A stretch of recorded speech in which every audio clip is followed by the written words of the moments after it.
লৰাক মাৰ্জিত পোছাক পিন্ধা অৰ্ডাৰ মই প্ৰথম কৰিশ্মাৰ মুখতে শুনিছো সেইকাৰণে এটা হাত চাপে গৰম পৰিছে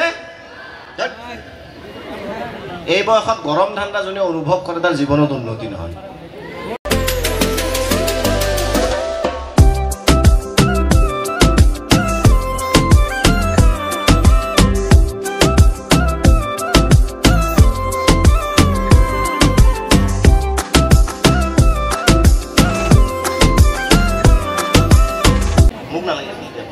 আসলে কোনাত থাকা মানুহে নহয় হাইলাইটত থাকা মানুহ এখানে আগুৱাই আহিছো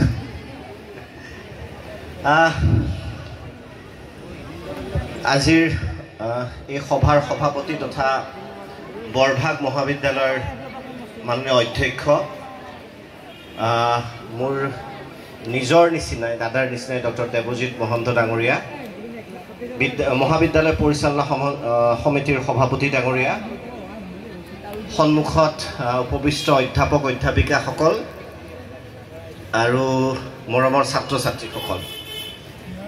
ভাষণৰ আৰম্ভণিতে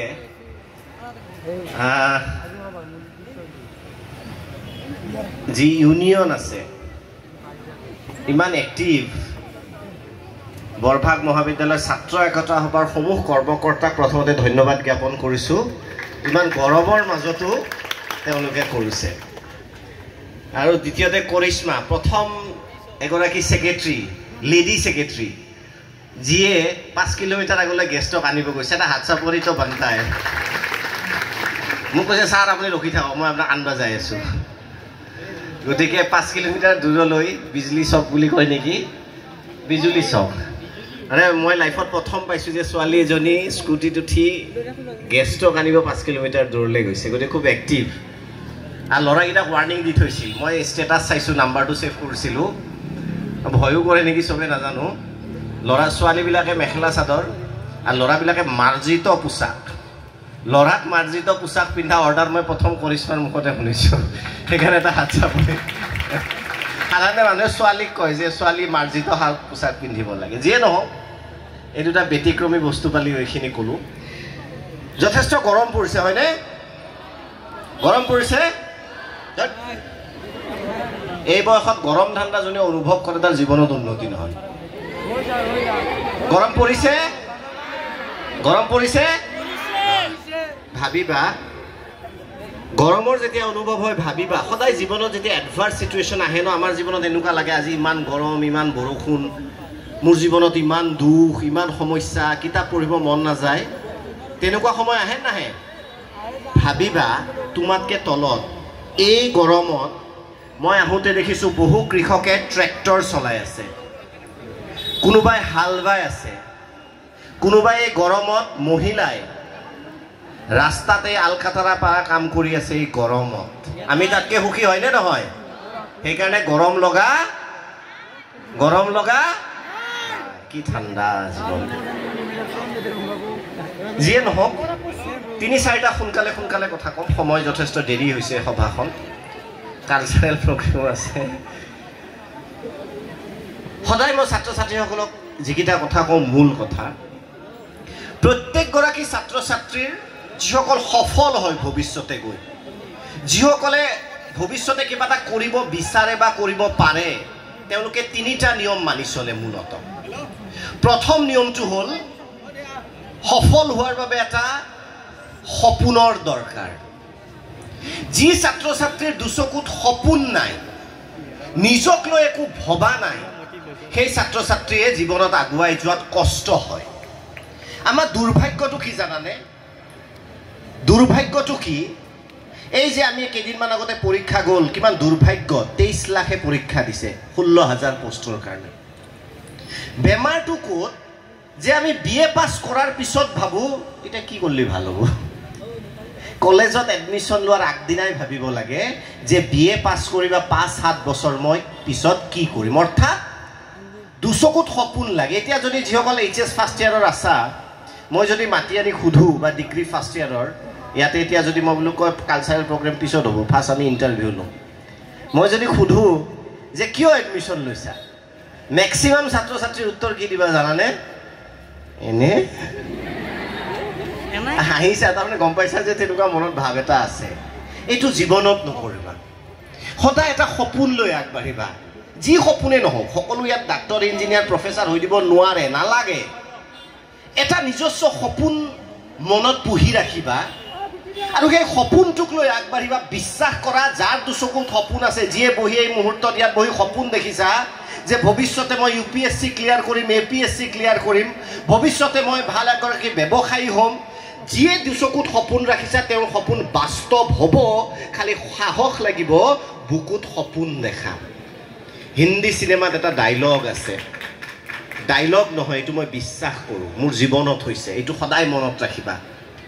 डायलॉग এনেকুৱা जिसे हमने इतने शिद्दत से पाने की कोशिश की है जिसे हमने इतने शिद्दत से पाने की कोशिश की है आज हर जर्रे ने उसे हमसे मिलाने की साजिश की है वो कहते हैं ना किसी चीज को तुम अगर पूरे दिल से चाहो पूरी कायनात जुट जाती है उसे तुमसे मिलाने আৰু এটো খসা হয় কোনোবাই যদি খসা অন্তৰৰে জীৱনত কিবা এটা কৰি তোমালোকে বেলেগ ফালে মিনিংটো লৈ গৈছা হেতু ফালে মিনিং নিনিবা তুমি প্ৰেমত পৰিব লাগিব তোমাৰ সপোনৰ যিদিনাই তুমি নিজৰ সপোনৰ প্ৰেমত পৰিবা বিশ্বাস কৰা পৃথিৱীত এনে কোনো শক্তি নাই যিয়ে বাধা দিব পাৰে এই ডায়লগ বুলি যে কোনো মই কিয় বিশ্বাস কৰো কাৰণ মোৰো এটা সপোন আছিল 7 বছৰীয়া দীপক শৰ্মা সৰুৰ পৰা সপোন অদ্ভুত এতিয়াও অদ্ভুত তেতিয়া আৰু অদ্ভুত আছিল বহুতৰ নিচিনা এনেকুৱা ডাঙৰ কিবা কিবি কৰা তোমাক এনেকুৱা সপোন নাই 7 বছৰীয়া দীপক শৰ্মাৰ সপোন আছিল তোমালোকৰ ভাষাত যদি মই কওঁ বুজাকে মানুহৰ আগত যাই লেভেল দিয়া অৰ্থাৎ অন্য অৰ্থত যে মানুহে মোক চাওক মোৰ কথা শুনক আমাৰ ঘৰৰ ওচৰত যেতিয়া মিটিং হয় সপোনৰ পাৱাৰটো কিমান মই যে ক'লো जिसे हमने इतने शिद्दत से पाने की कोशिश की है কিবা বস্তু তুমি হৃদয়ৰ গভীৰতম কোণৰ পৰা যদি বিচৰা সপোন জীৱনক লৈ হেতু বাস্তৱ হয় আমাৰ ঘৰৰ ওচৰত যেতিয়া মিটিং 7 বজাত মই 5 বজাতে গৈ বহি থাকো কিয় জানানে মায়ে পেৰাচুটৰ আধা লিটাৰ মান মিঠাতেল কি নাৰিকল তেল মূৰত সানি দিয়ে পেৰাচুট কোম্পানী ভাল দেখি যা যা স্কুলত পিন্ধি যোৱা কোলা হাফ পেন্টটো আৰু বগা শাৰ্টত এটা ষ্টিকাৰ থাকে মানে স্কুলত যাওঁতে বগা আম জাম বগৰী সব ইয়াত ভৰাতে দাগ লাগি যায় সেইজোৰ পিন্ধি 7 বজাত যদি মিটিং 5 বজাত যে এই কাৰণে যাওঁ কাৰণ প্ৰথম চকীখনত বহিব লাগে ভৰিখন উলমি থাকে চুটি চাপৰ মূল সভা যেতিয়া 7 বজাত আৰম্ভ হয় স্বাভাৱিকতে মুখ খেদি দিয়া হয় কিয় ওই চলি ক'ত বহিছা আগত ফটফট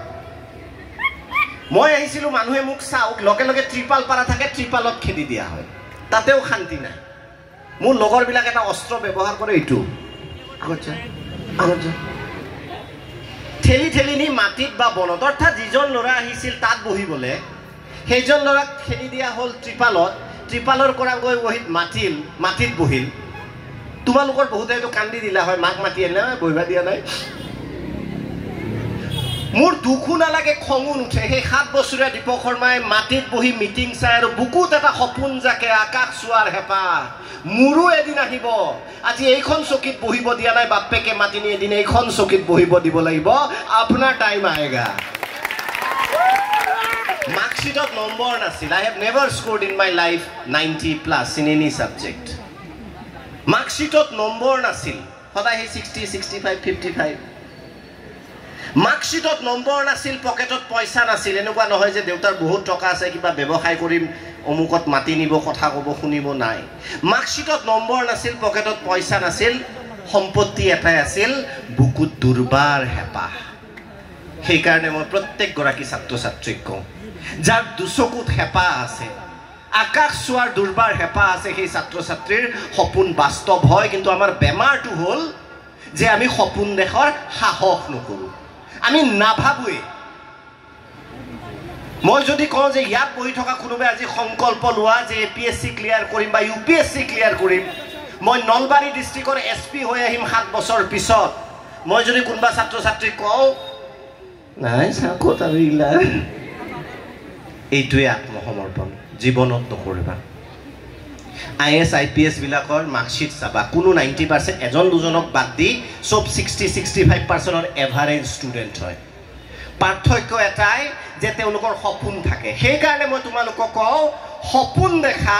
নিজৰ যেটো কয় সামৰ্থতকে ওপৰত সপোন দেখা আমাক ভুলকে শিকোৱা হয় আঠুৱা চাই ঠেং মেলা মই কওঁ আঠুৱা চাই ঠেং নেমেলিবা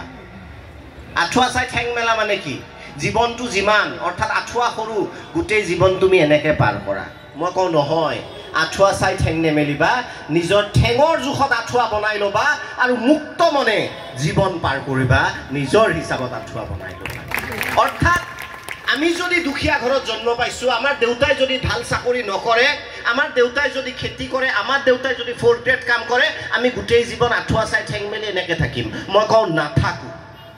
মোৰ দেউতাই কিমান টকা ইনকাম কৰে মোৰ বাবে গুৰুত্বপূৰ্ণ নহয়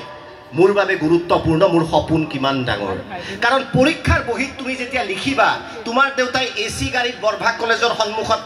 নমাই থৈ গৈছে নে কৰবাত সাইকেল লৈ দেউতাই থৈ গৈছে বা ভঙা সাইকেল এখন লৈ আহিছা বৰভাগলে খুজকাঢ়ি আহিছা ৰাতিপুৱা বনবিটা হৰলিক্স খাই আহিছা নে ঢেকীয়া শাক আৰু পন্তা ভাত খাইছা মেটাৰ নকৰে যিডাল কলমেদি লিখিছা 200 টকাৰ কলম 2000 টকাৰ কলম নে 2 টকাৰ ৰিফিল মেটাৰ নকৰে মেটাৰ কৰে বহীখনত কি লিখিছা সেইটোহে শিক্ষকে গুৰুত্ব দিব সেই কাৰণে মই কওঁ যে আত্মসমৰ্পণ নকৰিবা তোমালোকৰ সকলোৰে টেলেণ্ট আছে কিন্তু বেমাৰটো হ'ল যে আমি আত্মসমৰ্পণ কৰি দিওঁ যে আমি এনেকুৱা ঘৰৰ পৰা গৈ তেনেকুৱা আমি কেনেকুৱা কৰিব পাৰোঁ মনত যেতিয়া তেনেকুৱা ভাব আহে মনত কৰিবা যে এজন নাৱৰীয়াৰ ল'ৰা এবেলা খায় এবেলা নাখায় তোমালোকেতো দুবেলা খোৱা ভালকে এজন নাৱৰীয়াৰ ল'ৰা যাৰ স্কুলত যাবলৈ চেণ্ডেল নাই এজন নাৱৰীয়াৰ ল'ৰা যাৰ ঘৰৰ মুধচৰ পৰা পানী পৰে এজন নাৱৰীয়াৰ ল'ৰা যি ৰাতিপুৱা ঘৰে ঘৰে পেপাৰ দি স্কুলত যায় সেইজন ল'ৰা যদি ভাৰতবৰ্ষৰ 13 সংখ্যক ৰাষ্ট্ৰপতি APJ আব্দুল কালাম ছাৰ হ'ব পাৰে আমি সৰু ঘৰৰ মানুহ কিয় ডাঙৰ হ'ব নোৱাৰিম প্ৰশ্নটো তাতেই বেমাৰটো তাতেই যে ৰামেশ্বৰমৰ পাৰত যেতিয়া কালাম ছাৰ গৈছিল তেওঁ ভবা নাছিল মই খালি ভৰিৰে আহিছোঁ নে কি খাই আহিছোঁ তেওঁ ভাবিছিল চৰাই যে উৰে ইয়াৰ সায়েন্স কি ইয়াৰ ইঞ্জিনিয়াৰিং কি আৰু ময়ো জীৱনত ইমান ডাঙৰ কাম কৰিম যে ইয়াৰ ওপৰত মই গৱেষণা কৰিম কিন্তু আমি এটা দুখৰ বোলে যে এনেকুৱা ঘৰ ক'ত পাৰিম কি পাৰিম সেইকাৰণে কওঁ ডাঙৰ সপোন দেখা সদায় ইনস্পিৰেশ্যন লোৱা প্ৰথম এতিয়া সপোন দেখিলেই নহ'ব মই সময় আহিম সময়টো মোৰ লক্ষ্য আছে কেৱল সপোন দেখিলেই নহ'ব কষ্ট কৰিব লাগিব এতিয়া সপোন দেখিলে মই কৈছোঁ সপোন দেখিলা বোলে 7 বছৰ মান সপোনে দেখি আছা শুই আছা দিনে ৰাতিয়ে একো নহ'ল জীৱনত মোক ক'ৰবাত লগ পাইছা আমাৰ শিলগুটি আপুনি কৈছিল সপোন দেখিলে চব হয় সপোন দেখিলে নহ'ব আমি কি কৰিব লাগিব কষ্ট কৰিব লাগিব ত্যাগ কৰিব লাগিব ত্যাগ মানে কি প্ৰথম সপোন দেখিব লাগিব নেক্সট কষ্ট আৰু ত্যাগ কৰিব লাগিব ত্যাগ মানে কি ৰাম কোন আছিল অযোধ্যাৰ ৰাজকুমাৰ হয়নে সেই সময়ত ভাৰতবৰ্ষত বহুত ৰাজকুমাৰ আছিল কোনে গুৰুত্ব দিলে হয় ৰামক ৰাম সাধাৰণ এজন ৰাজকুমাৰ আছিল কোনে গুৰুত্ব দিলে হয় ৰামক সেই সময়ৰ অযোধ্যাত যিদিনাই ৰামে ৰাজপ্ৰসাদ ত্যাগ কৰিলে যিদিনাই ৰামে অলংকাৰ ত্যাগ কৰিলে যিদিনাই ৰামে খাদ্য ভাল ত্যাগ কৰি হাবিত গৈ 14 বছৰ থাকিল যাওঁতে গৈছিল জেনেৰেল ৰাম আহোঁতে হৈ গ'ল ভগৱান শ্ৰীৰাম পাৱাৰ অফ চেক্ৰিফাইছে এজন সাধাৰণ মানুহক ভগৱানৰ শ্ৰেণীলৈ লৈ যাব পাৰে আমি ভগৱান হ'ব নালাগে তোমালোকে চেক্ৰিফাইছো ডাঙৰ কৰিব নালাগে এটা সৰু সাধু কওঁ এবাৰ গ্ৰীচ দেশত ঠাণ্ডা পৰিল বৰফ পৰিল ৰাতি 12টা বজাত এজন মানুহে ষ্ট্ৰীট লাইটৰ পোহৰত পাক্কা ৰাস্তাত কিবা এটা বিচাৰি আছে এঘণ্টামান বিচাৰিছে বিচাৰি পোৱা নাই ওচৰত এজন পুলিচ আছিল পুলিচে আহি সুধিলে ওৰা কি বিচাৰিছি কৈছে মোৰ ঘৰৰ চাবিপাত ক'লে ঠিক আছে মই সহায় কৰি দিওঁ কাৰণ ঠাণ্ডা বৰফ পৰিছে ভাবা ৰাতি 1টা বাজি গৈছে পুলিচজনেও 2 ঘণ্টা বিচাৰিলে ষ্ট্ৰীট লাইটৰ পোহৰত ৰাস্তাত মেইন ৰাস্তাত চাবি বিচাৰি নাপালে পুলিচজনৰ ডাউট হ'ল মানুহজনক সুধিলে ওৰা চাবি ইয়াতে পৰিছিল নে কৈছে নাই পৰা ক'ত পৰিছিল আপোনাৰ চাবি কৈছে এই যে পাৰ্কৰ যে এন্ধাৰ এচুক এই যে বোকা আছে এই যে ভেকুলি টুৰটুৰ আছে তাত পৰিছে মোৰ ঘৰৰ চাবি পুলিচে ক'লে পাগল নেকি ইয়াত কিয় বিচাৰি আছে ক'লে বিচৰাত সহজ যে লাইটৰ পোহৰ আৰু পাক্কা ৰাস্তা সেইকাৰণে বিচাৰি আছো মানুহজনে জীৱনত ঘৰৰ চাবিপাত বিচাৰি পাবনে গৰম লাগিছে জোৰে কথা ক'ব লাগিব বিচাৰি পাবনে অৰ্থাৎ জীৱনৰ সফলতাৰ চাবি বিচাৰিবলৈ তুমি আন্ধাৰত খেপিয়াব লাগিব বোকাত নামিব লাগিব, হাতত পোকে কামুৰিব লাগিব, পৰুৱাই কামুৰিব লাগিব, তেজ উলিয়াব লাগিব, তাৰ পিছত তুমি সফলতাৰ চাবি বিচাৰি পাবাই পাবা। আৰামত থাকিলে নাপায়। এতিয়া আমি লাইফষ্টাইলটো তোমালোকে ভাবিছা দীপক দা আহিব কথা, মইতো গালিহে পাৰোঁ। মই ছাৰক কৈছোঁ ল'ৰা ছোৱালী আপুনি আহি ভাল পাইছে বুলি কৈছে। কৰিশ্মাই কৈছে মোৰ ইমান ফোন আহিছে, মই সিহঁতকতো মই মৰম নকৰোঁ, গালিহে খাবা আহে সন্মুখত। তোমালোকে আৰাম ত্যাগ কৰিব লাগিব। কি 7টা বাচ্চা আৰু আধা ঘণ্টা হোক ক্লাছ 9টাৰ পে, এইটো প্লিজ ত্যাগ কৰিব লাগিব। এই যিটো আৰাম যে 7:30 বজাত উঠি 9টা বজাত আহি দৌৰা দৌৰিকে ছোৱালীখিনিতো আৰু মেনেজ কৰিলোঁ, আজি চেম্পু নকৰোঁ দে আৰু আধা ঘণ্টা হোক। ইয়াৰ পৰা আহি তাৰ পৰা আহি ক্লাছত আহি ক্লাছৰ পৰা কিবা কিবি ফাং ফুংকৈ ঘৰত গৈ মোবাইলটো সন্মুখত ৰাখি এটা বেমাৰ আছে পলিটিকেল চায়েন্স, ইয়াত মোবাইল সন্মুখত এই ত্যাগ কৰিব লাগিব। আজিৰ পৰা এটা অভ্যাস কৰিবা, সকলোৱে নকৰা, 2-এজনে কৰিবা। পঢ়াৰ সময়ত মোবাইলটো প্লিজ অফ কৰি থবা। 1 ঘণ্টা পঢ়া, 2 ঘণ্টা পঢ়া, 15 মিনিট পঢ়া একদম গুৰুত্বপূৰ্ণ নহয়। পঢ়াৰ সময়ত মোবাইলটো অফ কৰি অকণমান যিয়ে ত্যাগ কৰিবা সিয়ে 10 বছৰ পিছত সুফল লাভ কৰিবা। আজি মই ইয়াত তোমালোকক প্ৰতিশ্ৰুতি দি গ'লোঁ, পঢ়াৰ সময়ত মোবাইলটো অফ কৰি থবা। নহ'লে কি হয়, যেতিয়া তোমালোকে পঢ়ি আছা ভাৰতৰ স্বাধীনতা আন্দোলন, 1857 চনৰ চিপাহী বিদ্ৰোহ, কাৰ্টিজ, অৰ্থনৈতিক কাৰণ, সামাজিক কাৰণ, ৰাজনৈতিক কাৰণ, লগে লগে ভাইব্ৰেট হৈ ফেচাছৰ ফটোকেইটা দি না জল্দি চেণ্ড কৰছোন। ডাইভাৰ্ট হৈ গ'লা নাই? মোক 10টাতে গুড নাইট দি কিয় অনলাইন আছা? এইকাৰণে হাঁহিছা যে you can relate with it, I know. প্ৰত্যেকৰে জীৱনৰ ভুক্তভোগী। তেনেকৈ পঢ়িলে পঢ়া মনত নাথাকে। সেইকাৰণে এটা সৰু অনুৰোধ, পঢ়াৰ সময়ত মোবাইলটো আমি পৰাপক্ষত, মই জানো যে চবে নুশুনে ইয়াত কোৱা, এজনেও যদি শুনে, মই এই গৰমত কথা কোৱাটো সাৰ্থক হোৱা বুলি ভাবিম যে পঢ়াৰ সময়ত 1 ঘণ্টাৰ বাবে হ'লেও আমি মোবাইলটো কি কৰি থ'ম, প্লিজ ডু ইট। আৰু কোনোবাই যদি কিবা মেছেজ দিছে তেনেকুৱা ধৰণৰ, উৰি নাযায়, তাতে থাকিব, চিন্তা নকৰিবা, পিছত টু বুলি কৈ গুড নাইট দি শুই দিবা। গতিকে প্ৰথম হ'ল আমি সপোন দেখিব লাগিব, দ্বিতীয়তে আমি কি কৰিব লাগিব, ছেক্ৰিফাইচ কৰিব লাগিব। 3 নম্বৰ এটা কাম কৰিব লাগিব। কি কৰিব লাগিব? এটা কাৰণ বিচাৰি ল'ব লাগিব। এটা কাৰণ বিচাৰি ল'ব লাগিব যে আমি কিহৰ কাৰণে জীৱনত সফল হ'ম। আমি কিহৰ কাৰণে জীৱনত সফল হ'ম, কাৰ কাৰণে হ'ম? এই মানুহে যে কয় অনুপ্ৰেৰণা, একো নাই, এইবিলাক চব ফাং ফুং। 2টা বস্তুৱে অনুপ্ৰেৰণা দিয়ে মোক যুগে যুগে। আজিও মোক ৰাতিপুৱা অনুপ্ৰেৰণা দিছে, সদায় অনুপ্ৰেৰণা দিয়ে 2খন ছবিয়ে। সেই 2খন ছবিয়ে যি ছাত্ৰ ছাত্ৰীৰ শিক্ষাৰ্থীৰ মনত অনুপ্ৰেৰণা দিব নোৱাৰে, তাক দীপক শৰ্মা নহয়, পৃথিৱীৰ কোনো শক্তি, কোনো ভগৱানে অনুপ্ৰেৰণা দিব নোৱাৰে। প্ৰথম ছবি নিজৰ মাৰ চকু, নিজৰ মাৰ মুখখন। আমি নিজৰ কাৰণে জীৱনত সফল নহওঁ,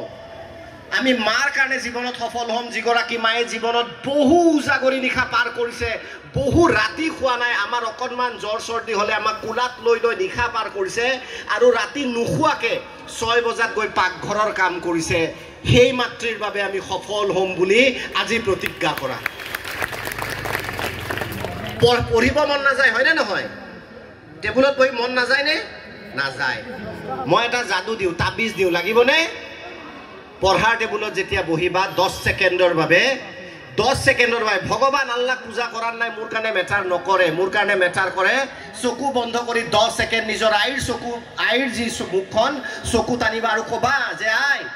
মই ফাং ফুং নকৰোঁ, মই জীৱনত সফল হমাই, তুমি মোৰ কাৰণে বহুত কষ্ট কৰিছা, মই তোমাৰ কাৰণে জীৱনত কিবা এটা কৰি দেখুৱাম, তোমাৰ ছোৱালী বুলি মোক সমাজে ক'ব, মই আইৰ বাবে পঢ়িম বুলি 10 ছেকেণ্ডৰ প্ৰাৰ্থনা কৰিবা, জীৱনত যাদু হৈ যাব।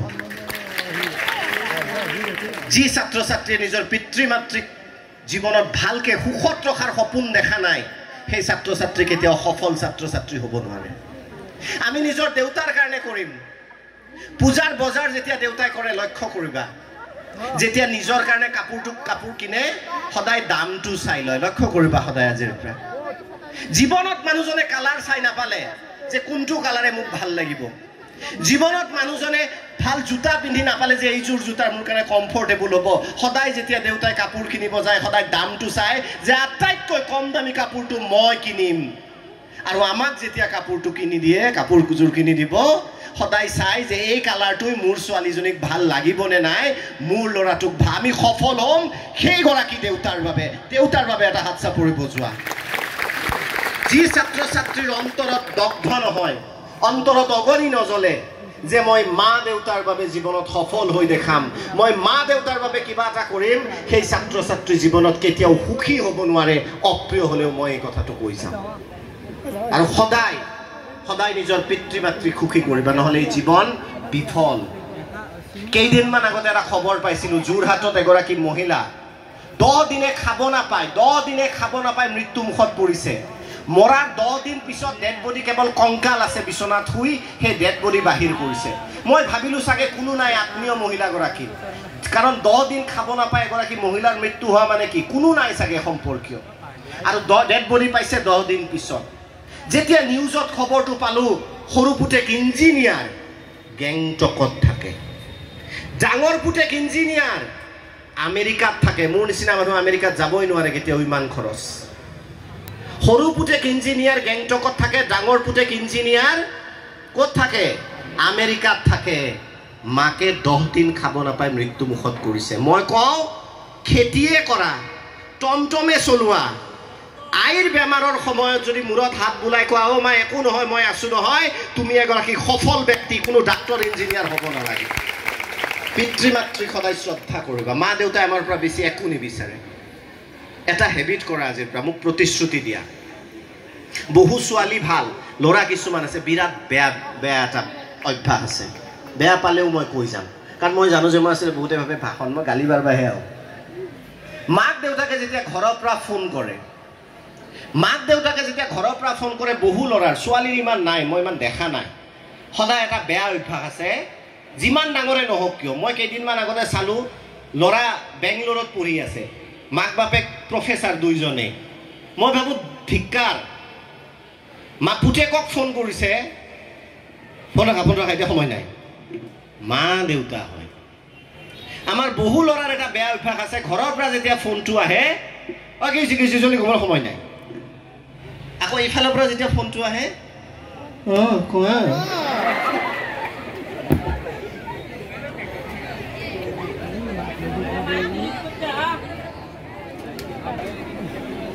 এইটো কথা কৈ যাব লাগিব। আচলতে প্ৰিন্সিপালৰ লগত এনেকুৱা কথা যুক্তিসংগত নহয়। তথাপিও মই কওঁ তোমালোকক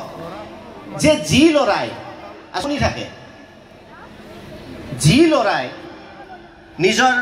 আজিয়ে দিল পে পত্থৰ ৰখে মেনে ব্ৰেকআপ কৰি লি, আজিয়ে কৰিব লাগিব। যি ল'ৰাই নিজৰ মাক বাপেকক ভালকৈ ফোন এটাত অ' মা কোৱা, অ' দেউতা কোৱা বুলি ভালকৈ কথা ক'ব নোৱাৰে, সেইজন ল'ৰাই কেৱল তোমাৰ লগত দুদিনীয়া এইবিলাক এক্টিং কৰি আছে, গম পাই যাবা তাৰ আচল ৰূপটো হ'ল সেই অভদ্ৰটো। আজিয়ে কেঞ্চেল কৰা, কাৰণ ভৱিষ্যতে সুখ নোপোৱা। অৰ্থাৎ মানুহ এজন চিনি পাবলৈ হ'লে, এজন মানুহ, মই ডাক্তৰ, ইঞ্জিনিয়াৰ, প্ৰফেচাৰ, মন্ত্ৰী, MLA, আই ডোণ্ট কেয়াৰ।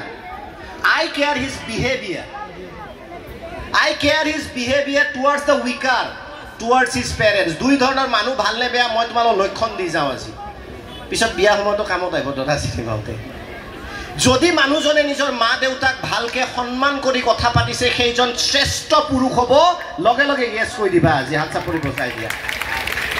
দ্বিতীয়তে, নিজতকৈ দুৰ্বলজনক, নিজতকৈ ওপৰৰ জনকটো চবেই সন্মান কৰিব। এখন ইনষ্টিটিউশ্যনত ধৰি লোৱা প্ৰিন্সিপাল, চবেই ভালকৈ কথা পাতিব, হয়তো ভয়ত, হয়তো মৰমত, হয়তো শ্ৰদ্ধাত। এই যে কলেজৰ চাহ বনোৱা মানুহজনক যদি কোনোবাই দাদা আৰু ভাল সৰকাৰে সন্মান কৰিব, তেওঁক ক'বা এইজন পৃথিৱীৰ শ্ৰেষ্ঠ ব্যক্তি, কাৰণ মোতকৈ দুৰ্বলজনক মই ভালকৈ সন্মান কৰিছোঁ। মই মানুহ সদায় চিনো। আমি সাধাৰণতে এটা থাকে, ডাঙৰ মানুহ দেখিলে হয় হয় হয় হয়, সৰু মানুহ দেখিলে হয় কি হ'ল। যিজন প্ৰকৃত অন্তৰৰ মানুহ, তেওঁ নিজৰ ডাঙৰজনৰ লগত হয়তো ভালকৈ কথা নক'ব পাৰে, মেটাৰ নকৰে, নিজতকৈ দুৰ্বলজনৰ লগত, নিজতকৈ সৰুজনৰ লগত সদায় কিন্তু সন্মানেৰে কথা পাতে। এইটো তোমালোকে মানুহ চিনিব পাৰি। সেইকাৰণে প্ৰথম ক'লোঁ মই, সপোন দেখিব লাগিব, ত্যাগ কৰিব লাগিব, পিতৃ মাতৃৰ বাবে আমি কাম কৰিব লাগিব। মা দেউতা অবিহনে বন্ধুত্ব এইবিলাক চব দুদিনীয়া। আমি যে ৰীল বনাওঁ, পিছফালে 4জনী বান্ধৱী থিয় কৰাই বনাওঁনে, একদম কাম নাই। পিতৃ মাতৃৰ বাহিৰে কেইদিনমান আগতে নামটো নকওঁ, 2000 টকীয়া চলি আছে যে, ডেষ্টিনেশ্যন বন্ধুত্ব ভাল বন্ধু ল'বা সদায় বন্ধুত্ব সদায় ভাল ল'বা যিয়ে গ্ৰুপত ডিছকাছ কৰে যে আমি এইবাৰ UPSC দিম একেলগে APSC দিম গ্ৰেজুৱেশ্যনৰ পিছত তেনেকুৱা বন্ধু সদায় ল'বা ফ্ৰেণ্ড চাৰ্কলটো সদায় ভাল হ'ব লাগে তোমালোকৰ আমি ফ্ৰেণ্ড চাৰ্কল লওঁ অলগদ্ধ ফ্ৰেণ্ড চাৰ্কল আৰু এটা কথা মানুহে হাঁহিব সেইটোত গুৰুত্ব নিদিবা কাৰণ মই জানো যে এনেকুৱা কলেজত যদি 2-4 জন ছোৱালীয়ে ভাবা বা লৰাই ভাবা আমি একেলগে পঢ়ো আমি ACS দিম দে অহা বছৰ বা 2 বছৰ পিছত লগৰ 4 জনীয়ে লগে লগে ঠাট্টা কৰি দিব বেটি ACS লগাইছি বা লেভেল কয় নে নকয় এটা হাতচাপি বজাই দিয়া ভয় যদি আমি লগে লগে নিৰাশ হৈ যাওঁ যাওঁনে নাযাওঁ এটা কথা মনত ৰাখিবা মোকো হাঁহে মানুহ এতিয়াও হাঁহে এটা ভাষণ দি উল্টা বাঢ়িছে এটা কথা মনত ৰাখিবা कुछ तो लोग कहेंगे लोगों का काम ही है कहना सदाय এইটো মনত ৰাখিবা আৰু সদায় নিজৰ ইন্ট্ৰস্পেকশন কৰিবা শেষ কৰাৰ আগে আগে ইন্ট্ৰস্পেকশন তাৰ মানে আমি পৰীক্ষাত কম নম্বৰ পালে আমি বাহানা মাৰো এজন ব্যক্তিয়ে নিজৰ ভুলটো সংশোধন কৰি জীৱনত আগবাঢ়ি যায় হি জীৱনত সফল হয় নিজক সদায় ইন্ট্ৰস্পেকশন কৰিবা যে মোৰ ভুলটো ক'ত হৈ গ'ল মই আগতে ডিবেট কৰিব গৈছিলো কলেজত বহু ছাত্ৰ ছাত্ৰী আছে এটিটিউডটো এনেকুৱা ডিবেটত প্ৰাইজ নাপালে এই জাষ্টটো একো নাজানে মোক সেইকাৰণে দিয়া নাই মই সদায় ভাবিছিলো যে মই ডিবেটত প্ৰাইজ কিয় পোৱা মোৰ ক'ত ভুল হৈ গ'ল মই আৰু ভালকে প্ৰেক্টিছ কৰিম এই বুলি ৰাতিপুৱা 3টা বজাত উঠি আইনাৰ সন্মুখত গৈ মাননীয় অধ্যক্ষ মহোদয় আৰু আজিৰ সদন এইটো ভাল লাগা নাই আৰু ভালকে ফুৰত কওঁ এই বুলি প্ৰেক্টিছ কৰিছিলো গালিবক জানানে গালিবক চিনি পোৱা নোপোৱা কোনোবাই গালিবৰ শায়ৰী শুনা নাই কেতিয়াও কাৰো ব্ৰেকআপ হোৱাই নাই তেনেহ'লে গালিবৰ শুনিছা ইয়াৰ ব্ৰেকআপ হৈছে শুনছে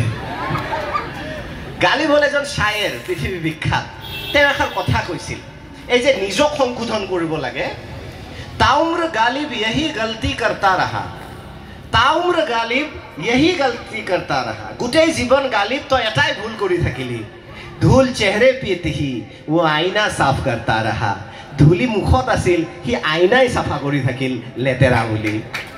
সদায় ইন্ট্ৰস্পেকশনিষ্ট হেখত এটা লাভ ষ্টৰী দি শেষ কৰি পঢ়া ক্লাস কৰি কেতিয়াও কতো ফুৰিব নাযাবা আজি প্ৰতিশ্ৰুতি দিয়া ক্লাস কৰি কেতিয়াও ক্লাস ক্ষতি কৰি কেতিয়াও নলবাৰী টাউনত ফুৰিব কোনোবাই লগ ধৰিলেও নাযাওঁ এনে কৈছি এতিয়া অলপ পিছত চোৱা তোমালোকৰ সব আছে ধৈৰ্য নাথাকিলে দীপক শৰ্মাৰ নিচিনা মানুহ কোনোবাই 4-5 জন ল'ৰা ছোৱালী মিলি 5 কিলোমিটাৰ দূৰত আনিব নাযায় ধৈৰ্য নাথাকিলে ইয়াত বন্দনা কৰি মোৰ নিচিনা মানুহৰ পৰা আশীৰ্বাদ ল'ব নাযায় তোমালোক শ্ৰেষ্ঠ ছাত্ৰ ছাত্ৰী বহুতে কয় আজিৰ ছাত্ৰ ছাত্ৰী বেয়া মই কওঁ আজিৰ ছাত্ৰ ছাত্ৰী শ্ৰেষ্ঠ ছাত্ৰ ছাত্ৰী মই কলেজত পঢ়োতে ফ্ৰেছাৰ্ছত কোনো গেষ্টক মই দেখা নাই ধূপ চাকি দি কোনোবাই আদৰি আনিছে বহুতে কয় আজিৰ ছাত্ৰ ছাত্ৰী গণ্ডগোল কৰে মই কওঁ মোৰ দিনত ম্যাক্সিমাম কলেজত 4-5খন ডেস্ক বেঞ্চ নাভাঙাকে ফ্ৰেছাৰ্ছ হোৱা নাছিল আজিৰ ছাত্ৰ ছাত্ৰী তেনে নকৰে তোমালোক শ্ৰেষ্ঠ ছাত্ৰ ছাত্ৰী তোমালোক বহুত ভদ্ৰ বহুতে কয় আজিৰ জেনেৰেশ্যন বেয়া মই কওঁ আজিৰ জেনেৰেশ্যন শ্ৰেষ্ঠ কাৰণ মই নিজৰ জেনেৰেশ্যনটো মনত পেলাওঁ আমি কেনেকুৱা আছিলোঁ কোনো মিটিঙত মই দেখা নাই যে বক্তা আহিলে মানুহে শুনি থাকে বহি নাই সব পিছফাল দি পলায় খালি তোমালোকৰ প্ৰব্লেমটো হ'ল মোবাইল ফোন সেইটো কমকে ব্যৱহাৰ কৰিবা সেকেন্ড এটা প্ৰব্লেম আছে এইটো মই ওপেনলি কৈ থৈ যাওঁ কাৰণ এক্সট্ৰাকে ক'বলৈ সুবিধা নাপাম সেইটো হ'ল এটা ভুৱা প্ৰেমৰ এখন ছবি লৈ বহুতে জীৱনটো ধ্বংস কৰে নকৰি ক্লাস কৰিব আহি কোনোবাই যদি লগ ধৰে যে আমি সিনেমা চাব যাওঁ কবা আজিৰ পৰা ব্ৰেকআপ কোনো মুখ যদি কোনোবাই সঁচাই ভাল পায় মুখ যদি কোনোবাই সঁচাই ভাল পায় মুখ ক'ব জানো পঢ়া ক্ষতি কৰি মোৰ লগত ফুৰিব যোৱা ক'ব জানো যদি কয় গম পাবা গণ্ডগোল আছে এইটো ৰং নাম্বাৰ প্ৰেম কি ৰামৰ এটা কাহিনী কওঁ ভগৱান শ্ৰীকৃষ্ণৰ আৰু তাৰপিছত মই শেষ কৰিম ভগৱান শ্ৰীকৃষ্ণৰ কাহিনীটো জানানে বহুতে মানুহে যে কয় আমি ভাবো বাথৰুমত n+n লিখি বিৰাট প্ৰেম 3 দিন মান পঢ়া নাই কাৰণ এইটোই তোমালোকক ডাইভাৰ্ট কিহে কৰে মই ক'লো তোমালোক শ্ৰেষ্ঠ বুলি ক'লো কিয় তোমালোকে কষ্টও কৰিব পাৰা মই জানো বহুত ল'ৰা ছোৱালীতকে প্ৰব্লেমটো হ'ল মোবাইলৰ ভাল ব্যৱহাৰ নাজানা আৰু এইটো সময়ত এটা যেহেতু চঞ্চল মন আহে মই কেনেকৈ গম পালো এইটো সময়ত চঞ্চল হয় বুলি মোৰো হৈছিল চবৰে হয় এইটো সময়ত যিয়ে নিজকে নিয়ন্ত্ৰণ কৰে তেওঁ জীৱনত সফল হয় তোমালোকৰ সন্মুখত বহুত টিচাৰ বহি আছে কেতিয়াবা কানে কানে যাই সুধিবা যে বাইদেউ আপুনি যেতিয়া হাই সেকেন্ডাৰী পঢ়িছিল আপুনি যেতিয়া কলেজ পঢ়িছিল আপোনাৰ কেতিয়াবা প্ৰেম হৈছিল নে প্ৰত্যেক গৰাকীকে হৈছিল মই গ্যাৰান্টি দি কৈছো কিন্তু তেওঁলোক আজি ইয়াক কিয় বহিছে লেকচাৰাৰ কিয় হ'ব পাৰিছে প্ৰফেছাৰ কিয় হ'ব পাৰিছে কিয় হ'ব পাৰিছে কাৰণ তেওঁলোকে হেতু এটা সাইডত থৈ নিজৰ কৰ্তব্য পথত আগবাঢ়ি যায় বহু উজাগৰি নিখা কিতাপৰ লগত পাৰ কৰি আজি ইয়াত এখন সিট পাবলৈ সক্ষম হৈছে আৰু বাইদেউসকলক এইটো সুধিবা যে আপোনালোকৰ লগৰ যিকিটা একদম হাবুডুবু খাই আছিল এতিয়া কি অৱস্থা হয়তো কৰবাত কান্দি কান্দি ৰুটি বা ভাত বনাই আছে ডিসিশনটো তোমালোকৰ জীৱনত ভাল হৈ সুখী হৈ থাকিব ইচ্ছা আছে নে আছে বিচলিত নহবা প্ৰেম কৰিবা ভগৱান শ্ৰীকৃষ্ণৰ দৰে গোকুলৰ পৰা যেতিয়া ভগৱান শ্ৰীকৃষ্ণ গুচি যাব ওলাইছে গোকুলত ভগৱান শ্ৰীকৃষ্ণৰ শেষ দিন গোকুলৰ সীমাত আহি ভগৱান আহি উপস্থিত হৈছে ৰাধা দৌৰি আহিছে ৰাধাই ক'লে কৃষ্ণ ক'ত এৰি যোৱা কৃষ্ণই মুখেৰে নামাতিলে ৰাধাৰ ফালে নাচালে ৰাধাই ক'লে কৃষ্ণ শেষবাৰৰ বাবে এবাৰ চাই যোৱা যেতিয়াৰ পৰা জন্ম পাইছো ৰাধাৰ নাম কাৰ সৈতে জড়িত হৈ আছে কৃষ্ণৰ সৈতে গতিকে মুকু লগত লৈ যোৱা যেনেকে ৰাখা যেনেকে থাকা তেনেকে থাকিম কৃষ্ণই ঘূৰি নাচালে কাৰণ গোকুলৰ সীমা পাৰ হোৱাৰ পিছত কৃষ্ণই কংসবধ কৰিব আৰু জীৱনত গোকুল ঘূৰি নাহে ৰাধাই এই কথাটো জানে গতিকে গোকুলৰ শেষ সীমা পাৰ হোৱাৰ আগে আগে ৰাধাই দৌৰি গৈ সেন্দুৰ অকণ লৈ আহি কৃষ্ণক ক'লে কৃষ্ণ এইখিনি পিন্ধাই দিয়া য'ত যেনেকে ৰাখা স্বীকৃতি দি মোক লৈ গুচি যোৱা কৃষ্ণই আকৌ ঘূৰি নাচালে ৰাধাই কান্দিলে ৰাধাই ভাবিলে কৃষ্ণই মোক বেয়া পাইছে দলিয়াই দিলে সেন্দুৰ ক'লে নালাগে স্বীকৃতি লগত নিবও নালাগে কৃষ্ণ এবাৰ ঘূৰি চোৱা তুমি যে ঘূৰি চাবা তোমাৰ এই মুখখন হৃদয়ত স্থাপনা কৰি গোটেই জীৱন কৃষ্ণ কৃষ্ণ কৈ পাৰ কৰিম মাথো এবাৰ চাই দিয়া কৃষ্ণই এখোজ আগুৱাই গৈ ঘূৰি চালে ৰাধা আচৰিত হ'ল ৰাধাই ক'লে কৃষ্ণ তোমাকতো মই দেখা নাই ৰাধাই কি দেখিলে জানা ৰাধাৰ সন্মুখত ৰাধাই থিয় হৈ আছে ক'লে কৃষ্ণ তুমি দেখোন ৰাধাই হৈ গ'লা কৃষ্ণই ক'লে ৰাধা এতিয়া মই কৃষ্ণ কৃষ্ণ ক'ত হৈ থাকিলো মোৰ অস্তিত্ব তোমাৰ মাজত বিলীন কৰিলো ভৰিৰ পৰা মূৰলে মইতো ৰাধাই হলো কৃষ্ণ এতিয়া প্ৰেম হয় দুটা শৰীৰ দুটা আত্মাৰ মাজত আমিতো এটাই শৰীৰ এটাই আত্মা মই এতিয়া কৃষ্ণ নহয় মই ৰাধা আৰে পাগলী এয়াইতো প্ৰেম অৰ্থাৎ নিজৰ অস্তিত্ব যেতিয়া বিলীন কৰি দিব পাৰিবা নিজৰ কৰ্তব্য যেতিয়া কৰিব পাৰিবা এই কলেজত আহিম বুলি ফাং ফুং কৰি ঘূৰি ফুৰাটো অনেষ্টলি ক'ব গ'লে ইটছ নট লাভ পঢ়া ক্ষতি কৰি অন্য কামত নষ্ট কৰাটো দ্যাটছ নট লাভ সেইকাৰণে এইখিনি বস্তুত গুৰুত্ব দিয়া ভৱিষ্যতে আগুৱাই যোৱা সপোন দেখা নিজৰ বাবে নিজৰ পিতৃ মাতৃৰ বাবে শ্ৰেষ্ঠতম তেওঁলোকক যাতে উপহাৰ দিম কাৰণ দুৰ্গা পূজাৰ দিনা ঈদৰ সময়ত দেউতাক লৈ যায় আটাইতকৈ ডাঙৰ শ্বপিং মলত কোন দেউতা ইচ্ছামতে কিনি থাকা ছোৱালী ইয়াত বেছি বহি আছা কেতিয়াবা সপোন দেখিবাচোন যে শিলঙৰ একা বেকা পথত অৰুণাচলৰ একা বেকা পথত এখন দীঘল গাড়ী কিনিছা তুমি চলাই আছা সন্মুখৰ সিটত দিহতি দেউতাকৰ প্ৰতি মৰম বেছি থাকে দেউতা সন্মুখৰ সিটত বহিছে মা পিছৰ সিটত বহিছে জীৱন জিন্দাবাদ মা দেউতাক লৈ ঘূৰিব যাম এইবোৰ সপোন যেতিয়া চকুত আহিব নহয় হাতটালৈ টোপনি নালাগে মই লিখি দি কম এইবোৰ সপোন যেতিয়া চকুত আহিব ন কিতাপখন বুজা যেন নালাগে কবা এইটোৱে মোৰ জীৱনৰ অস্ত্ৰ যাৰ জৰিয়তে মই বিশ্ব জুনিম আৰু দেউতাৰ ৰাজকুমাৰী দেউতাৰ ৰাজকুমাৰ হৈ দেখুৱাম ধন্যবাদ জ্ঞাপন কৰিছো বৰভাগ কলেজ ইয়াৰ পিছত তোমালোকৰ গানৰ প্ৰগ্ৰাম আছে মূল অনুষ্ঠান সেইটো গালি পাৰিলো বেয়া নাপাবা ধন্যবাদ